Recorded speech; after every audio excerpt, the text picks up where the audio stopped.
여러분들은 1번과 2번 중에 어떤 걸 선택하실 건가요? 1번 2개월에 10kg 감량, 2번 1년에 10kg 감량. 아마 대부분의 사람은 고민 없이 1번을 선택할 거라 생각합니다. 그럼 현실적으로 좀 더 세밀하게 따져보겠습니다.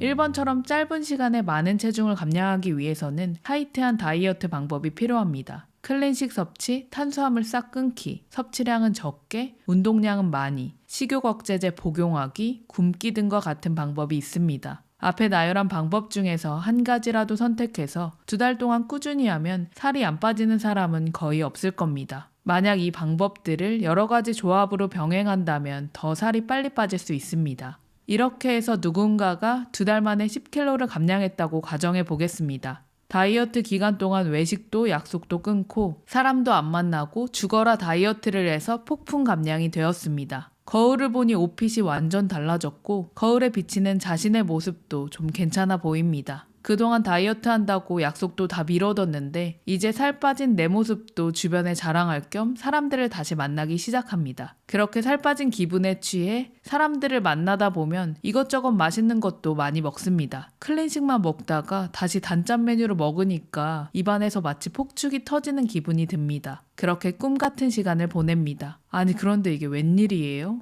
2달 죽어라 해서 10kg를 뺐는데 한 달 만에 13kg가 찐 겁니다. 결국 살 빼기 전보다 살이 더 찐 상태가 되었습니다. 이 이야기는 사실 너무나도 당연한 결과입니다. 다이어트를 하는 과정 동안 유지했던 식습관과 운동을 다이어트가 끝남과 동시에 멈췄기 때문입니다. 식습관이 이전으로 돌아갔으니 체중도 다시 돌아가는 것입니다. 그리고 짧은 기간 안에 체중을 많이 감량한 경우 우리 몸은 이 급격한 변화를 위기 상태라고 인식합니다. 그리고 이것을 해결하기 위해 어떻게든 체중을 원래대로 되돌리려고 합니다. 그래서 식욕을 증가시켜서 더 많이 먹게 하거나 에너지 대사를 줄여서 적당히 먹어도 살이 잘 찌도록 시스템을 바꿉니다. 하지만 정말 안타깝게도 많은 사람이 이와 같은 극단적인 다이어트를 반복합니다. 영양소가 너무 적게 들어왔다가 또 너무 많이 들어왔다가 하다 보니 몸이 느끼기에 혼란스럽습니다. 몸이 너무 불안정해지면서 에너지 대사를 더 확 줄여버립니다. 이전과 똑같이 먹으면 살이 찌고 줄여 먹어도 살이 잘 빠지지 않습니다.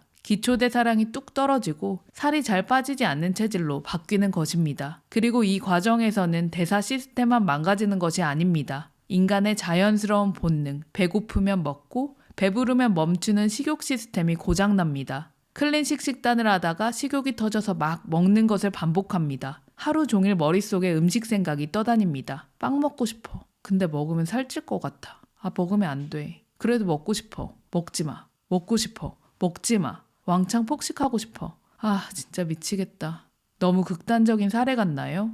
물론 2개월에 10kg를 감량하고 유지하는 사람도 아주 드물게 있습니다. 하지만 대부분은 앞서 설명드린 과정과 비슷한 패턴을 보입니다. 제게 다이어트 1:1 코칭을 받는 회원님들 또한 이런 사례가 대부분입니다. 그리고 많은 사람이 수년째 다이어트를 하고 있다고 말하지만 점점 살이 찌고 있다는 건 이를 증명해 줍니다. 실제로 다이어트를 시도한 사람들 중에서 단 1%에서 5%만이 체중을 감량하고 5년 이상 빠진 체중을 유지한다고 합니다.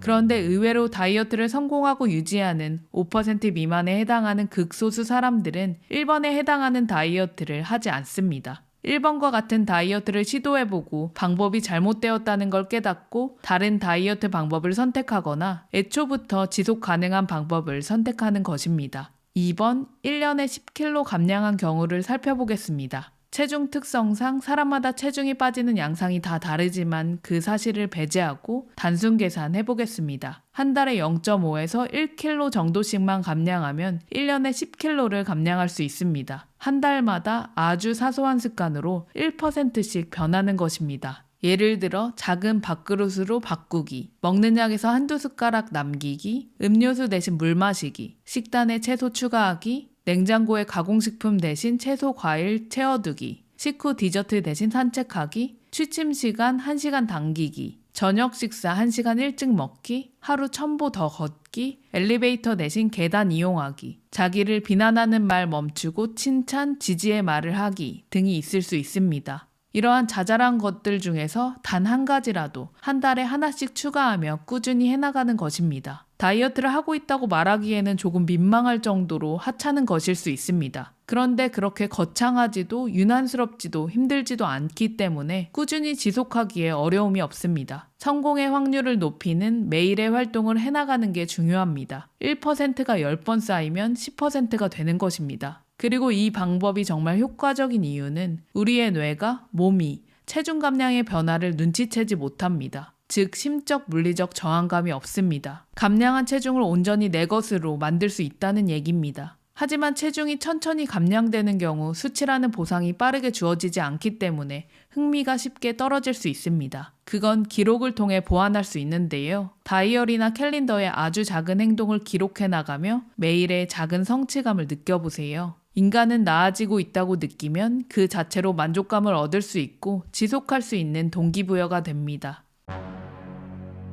체중을 빨리 빼고 싶어하는 사람 중에 많은 사람은 감량 이후의 삶에 대해 막연한 환상과 왜곡된 생각을 하고 있습니다. 살을 빼고 나서 이전처럼 먹고 싶은 거 막 먹으면서 날씬한 몸매를 유지할 수 있다고 생각합니다. 아주 드문 특이한 케이스를 제외하고는 그런 사람은 현실에 없습니다. 다이어트를 하는 동안 낡은 습관은 버리고 새로운 습관을 장착해서 완전 새로운 사람이 되어야 합니다. 그렇기 때문에 다이어트를 하고 있다면 살이 더디게 빠지는 걸 두려워할 것이 아니라 습관, 식욕, 마인드가 변하지 않는 것을 경계해야 합니다. 체중이 빠져도 식욕, 마인드, 습관이 예전과 똑같다면 무조건 요요가 옵니다. 빠진 체중이 온전히 자신의 것이 아니라는 얘기입니다. 반면 마인드와 습관의 변화가 선행되면 무조건 체중 감량이 따라갑니다. 감량된 체중을 유지할 수 있는 자격 조건이 갖춰지는 것입니다. 건강한 습관이 자기에게 잘 맞고 편안한 옷을 입은 것처럼 느껴져야 합니다.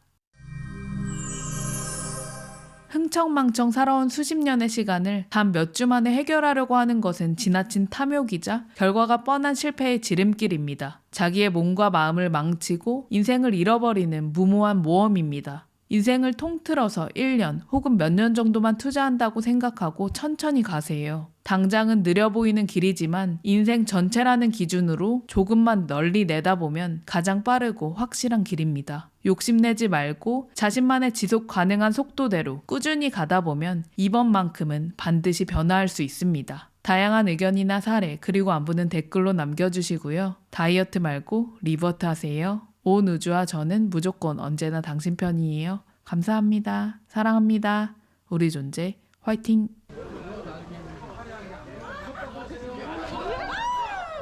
와, 하기 싫은데. 아예 내려왔구나. 어머 어머 어머. 어머.